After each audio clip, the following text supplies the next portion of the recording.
Yes, sir. Glenn from Midwest City. What is the standard unit for expressing the weight of precious stones? Carrots.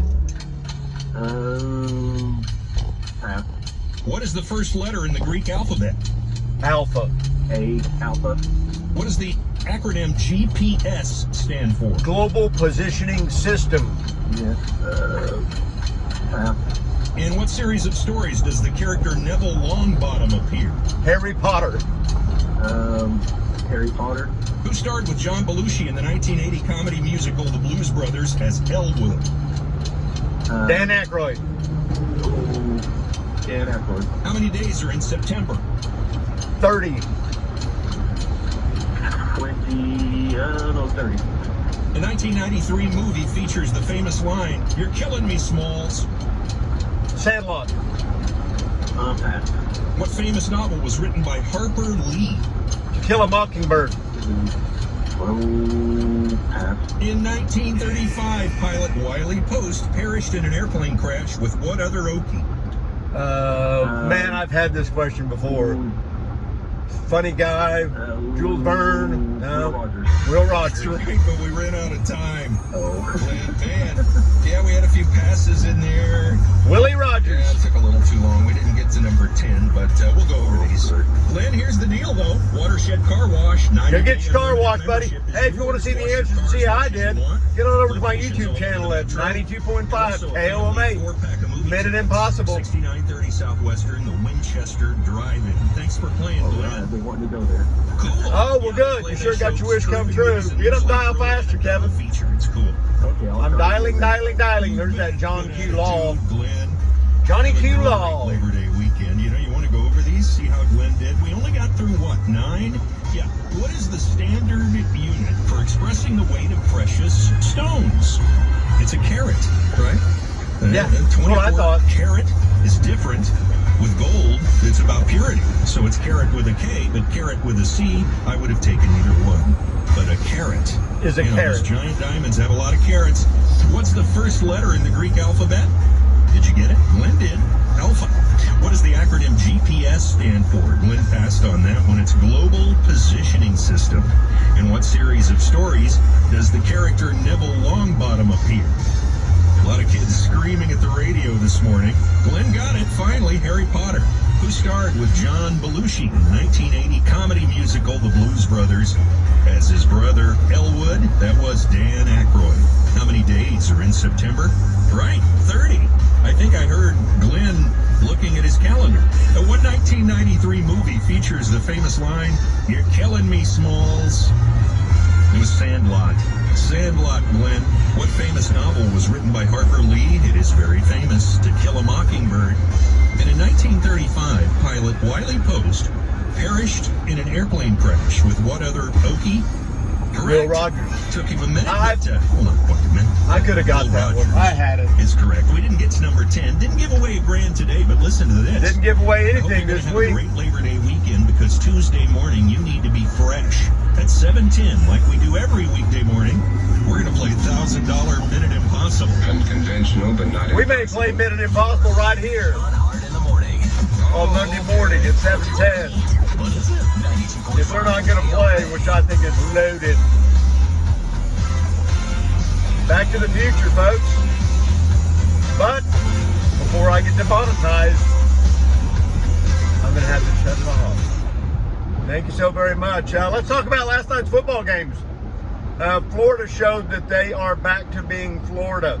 It's not easy to win when you don't cheat, lie, and everything else that Urban Cryer did.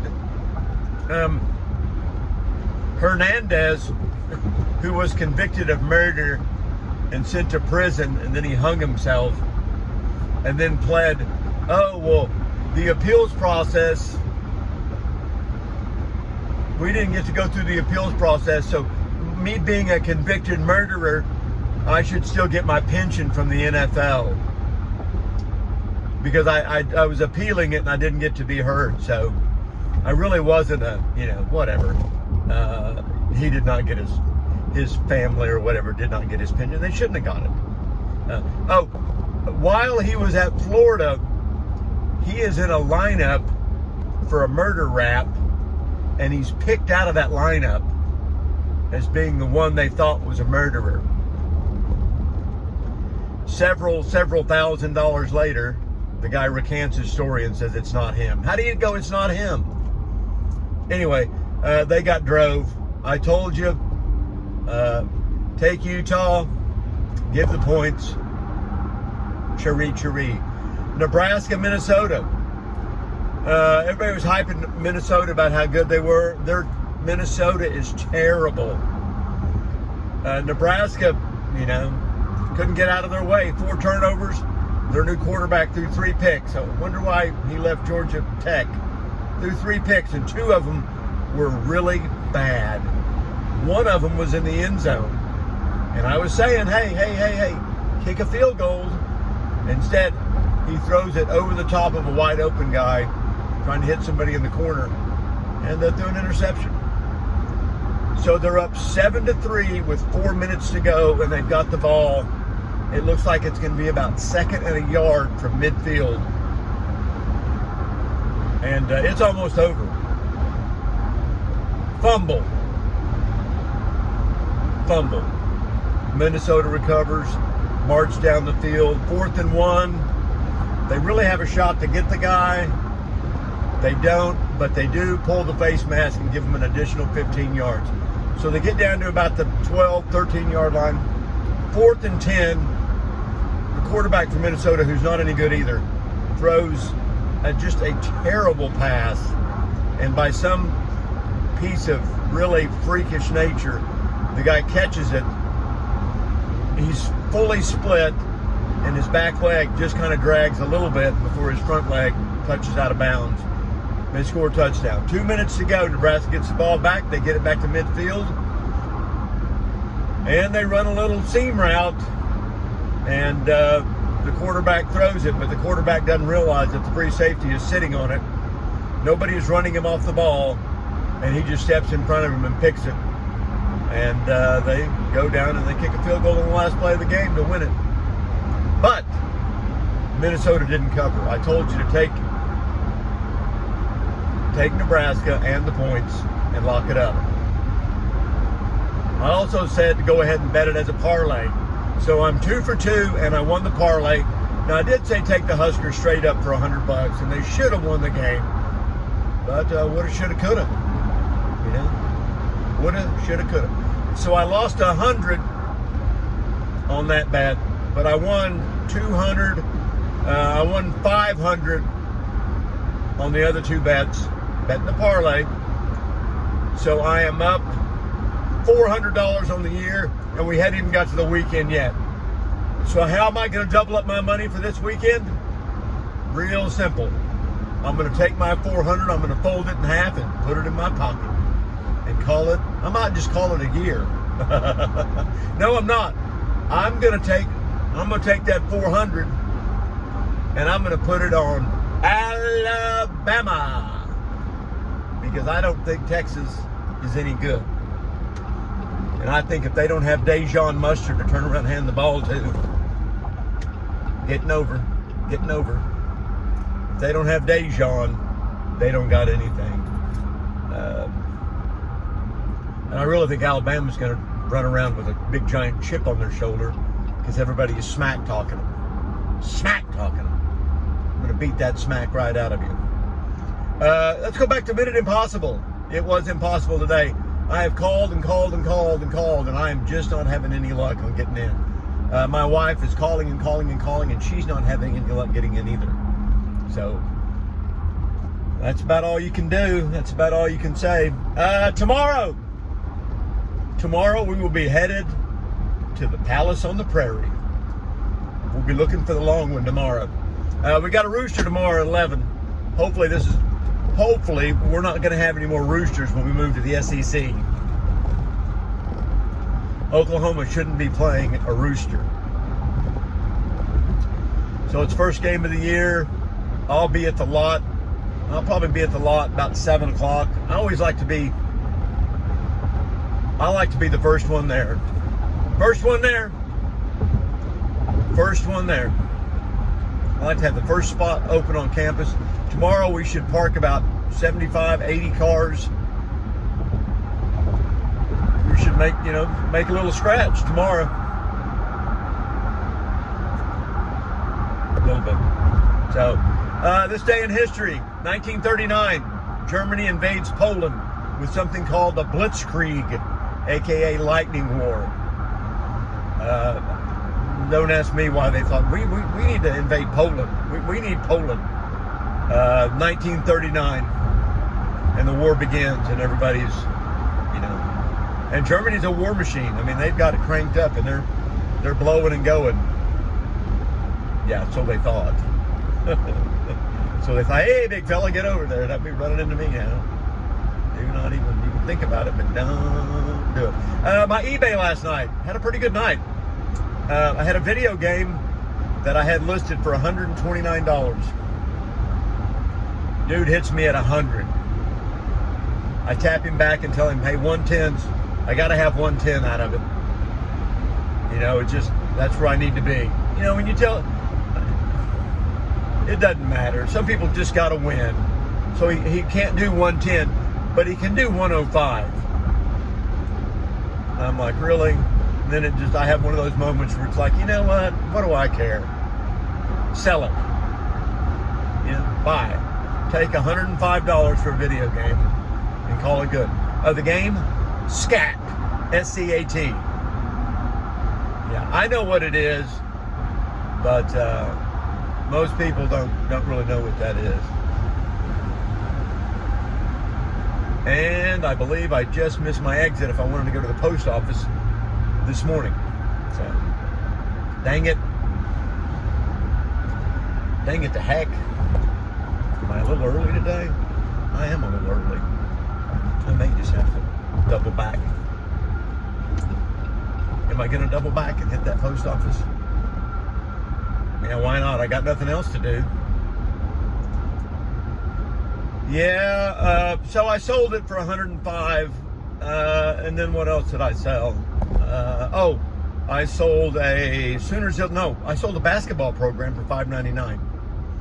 And the same guy bought a 2001 ticket stub versus Texas A&M that had a picture of Brian Bosworth on the cover, which is always kind of a nice thing. I probably went the wrong way and should have gone the other way if I wanted to go to the post office, but I didn't. It's all good. Saul Goodman. And then I also sold a 2017 Oklahoma Sooners media guide. Yeah. It's got Lincoln Riley on the cover. Not impressed at all. Not impressed at all. And I sold a 1966 Oklahoma-Oregon ticket stub. Really nice stub too. Really cool. They've got really cool pictures of the pallets on the prairie on the front. I got $20 in the shipping out of it. And then I looked at it and realized that it went to Norman. But I used to just put ticket stubs in an envelope and mail them. Cost me 2 stamps or whatever. Then I had a couple people, I never got it, because you couldn't track it. eBay doesn't like it, so I didn't get it. You got to give them back their money, and they get the ticket stub. So I just started paying that, and it's like $3.75, $3.79 to send it first class, parcel, post, or whatever. But you can track it, and they pay for it anyway. I just up the price I charge. Up it. So, you do what you do when you can do it. So let's talk about the game tomorrow. We're going to play Arkansas State. This will be as we sit here at this red light, this will be my 51st year of going to games at Owen Field. I know there's a lot of people who have gone longer and have done more. Let's bring on Toby Rowland, shall we? Blackjack, you've been holding back. Anyway, folks, get Bet Protect this football season. Visit BetUS.com for the industry's biggest 125% sign-up bonus and up to 30. I got nothing for you. Or give them a call at 1-800-BETUS. Sorry. Got a homeless person at my window looking for money. I'm not going to give him any. Hi, I'm Trevor Turner with Arcade Black. Arcade Black is the leading provider of information technology solutions in small and medium-sized organizations. She looks rough, Is your too. business See you looking later, to gal. From technology? If so, let Arcade Black help design a technology platform or cloud solution that propels your business forward. I feel Arcade for Black those has helped people, numerous organizations have better mobility, but more efficiencies through technology. Visit us online at being an educator, or call 943-9800. I've had lots of those people in my classrooms As we age, cataract surgery who never is cared often one an bit, inevitable who step. never It's listened not to just anything about I ever had to destroying say. your sight, it's about upgrading And they always your thought quality they of knew life. more than So everybody it's time for else. cataract surgery. You have one big And I feel decision for that can them. affect your vision for the rest of your life. The choice But between a standard lens, America is the which often land of requires you to rely opportunity. on glasses for reading, or a Reach out premium there and lens. grab you Consider some of that payoff, opportunity. Xfinity, or a light adjustable lens. The As leading I pull choices that can into, provide crystal clear vision and freedom from glasses. as If I you wanna pull see into far the and you wanna post see office near, here on you the have south to come side. here to the Advanced Laser and Sorry I Cataract was so Center. late. So, What's better than tailgating for football on the weekends? boy, I don't know. I don't ever get to tailgate. I'm always too busy working. Here's a couple of the packages I've got. Don't worry about packing everything from home. Let us deliver to you. Not only do we cater for football games, name the event and it will be our pleasure to serve you. Need for your post-game meals, having a birthday party, Monday through Saturday, we've got you covered. And even Trey's prep for those Sundays when you crave Chick-fil-A. Call Chick-fil-A 12th Avenue Northeast at 405-310-3189 today. Hey, wouldn't it be great if life came with a remote control? You know, you could hit pause when you needed to, or hit rewind, like that time you knocked down that wasp's nest. Well, life doesn't always give you time to change the outcome, but prediabetes does. With early diagnosis and a few healthy changes, you can stop prediabetes before it leads to type 2 diabetes. To learn your risk, take the 1-minute test today at doihaveprediabetes.org. Brought to you by the Ad Council and Prediabetes Awareness Partners. Heyday in Norman has been serious about fun in Norman since 2007. Come experience the arcade or challenge yourself high atop one of the rope courses and win great prizes. Or maybe you want to try your hand at the mini golf course. Do you and your friends want to play in Oklahoma's largest glow-in-the-dark laser tag arena? And for adults, you need to check out Revolution's Dining Bar and Lounge. You'll be surrounded by great televisions and bowling next to a fireplace. Visit Always a pleasure to come to this post office. Hey. They finally trimmed down that tree that was there wildly overgrown forever. But they don't come out here and pick up their parking lot trash. Yeah, they sizzled that thing down. Probably just growing wild anyway. Let's turn Toby down. Who needs to hear those commercials anyway? All right, we're back on track. Headed into the Hayes Elementary today. Oh, 51 years in a row of going to football games. It all started when I was about a little kid, 11 years old. My father would take my brother and I out to the stadium, drop us off, and we would sell lineups, not programs, but lineups. It was a little newspaper deal the Daily Oklahoman put out, and we would sell them. They were like a newspaper, but much smaller, and they were a dime. 10 cents, get a lineup, 10 cents. You'd have to have your change ready, but they were a dime. And for everyone I sold, I got a nickel. You see this nickel, Reg? It used to be a quarter. The golden years are behind you. 1 year, maybe two, you'll be hanging up the stick and retiring the axe. It made Joe McGrath, you think, for a good front office job. Okay, so we go around the stadium. And mind you, I'm 11 years old and I'm out there just wandering the campus aimlessly. And I would always work my way around to some parking lots, and I'd head down the campus corner and I would go in the town tavern and walk around and see if anybody wanted one. And usually you could sell a couple, 3 or 4 in there. And then I would go down to a place called the Jockey Strap Saloon. The Jockey Strap Saloon. And I cannot believe that I missed my exit again. It doesn't look like it's too bad this morning. And I would walk around the strap and sell them. And I would usually sell between, I don't know, I might sell 50. I had a routine. I'd sell 20, go get 20, sell 20. And then right before kickoff at 1 o'clock, there would be such a mass of people outside the stadium. I would get a big batch of them, go right across the street and sell them. And I'd usually sell some then. So I'd sell, I'd probably sell 50. So he figured I made $2.50, but you also got tips. Like people would give you a quarter, you know, and you get to keep the change, make 20 cents off one. And that was always a really good deal. And people would also, they'd give you tickets. They'd have an extra ticket or something. They're getting ready to go and they just give it away to some kid. I was that kid. And what would I do? Scalp it to death. And then we would sneak into the games. We would go just stand around an entryway, and the guy turned around, we just run in. Never got caught doing that either. You just kind of stand up there.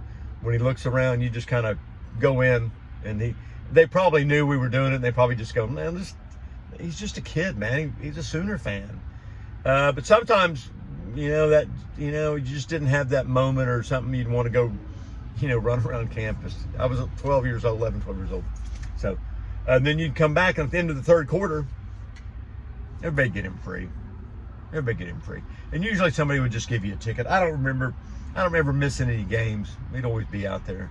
But there was also a spot outside the stadium. There used to be some racquetball courts, and you could go up to the racquetball courts and go up to the top where you could watch people. I got to get over here. Getting over. Well, please, whatever you do, don't hurry up so I can get over. Okay, getting over. Got over. And if you walked across the top on a beam back to the corner, somebody had gone in there with a ball peen hammer and beat a hole in the wall to the palace on the prairie, and you could climb through that little hole, scurry through it, and you jump down on top of a concession stand, and then jump down onto a ramp, and you're in. Now, one time we did all that, and somebody caught us, and they saw us and started yelling. But fleet of foot. Here we are. Lots of traffic this morning going both ways. Lots of sun behind me too. So we get him free, and I did that. Sold those lineups, and I maybe did that for a couple of years, and then I got an opportunity to sell Pepsi, and I sold Pepsi in the upper deck. And you picked them up at the top of the upper deck. And it was it was not any fun. And I mean, you could make some money doing it, but it was a lot of hard work, and you didn't make much of it. And plus, I had to buy them. So, and I think I made $1.75 a rack. Or maybe I made $2 a rack. But you had to have $24. You had to buy them first. You had to buy them for $25. So you had to have $25 to start. Or $20 to start. And you had 22 of them, and it's like, no, dude, you're just bogus. And then they would, at the end of the game, say you had some and you didn't sell them. And sometimes you wouldn't sell them. There's Nyla. Good morning, Nyla. And sometimes you wouldn't sell them. And the university would go, oh, we'll buy them back from you for half price. For half price. Yeah, well, let me tell you what that turned into. Thanks a lot for ripping off a 12-year-old kid. So sometimes I'd have some left over. And so I would just go to the spot where people were dropping theirs off that they didn't sell. And I would just load up my tray with ones I got out of there. So yeah, you're not ripping me off, dude. Oh yeah, I didn't sell these 20. You owe me $10. I don't know what to tell you, but I will tell you about the greatest adventure I ever had selling at an OU game. And I just made, I was just a kid, and I made over $100 one day selling something at OU. Check with me on Monday after we put a beat down on them this weekend. Hey, Bama, give the points. Texas got no chance. Texas got no chance. Well, people, at least we got a long weekend. Come back on Monday. We may have our own Minute Impossible. Goodbye, everybody.